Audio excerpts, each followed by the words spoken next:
Hello everyone, today we'll talk about how to fix or how to solve Spotify keeps stopping. To know how to fix or how to solve Spotify keeps stopping, you should just go to settings.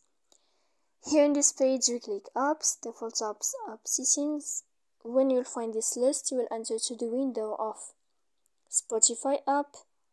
Here in this page of app info, you will enter to the window of storage and we click OK. Here we click on storage. Then we click clear cache, and in the end you can go to Play Store. You will search about Spotify music and podcasts.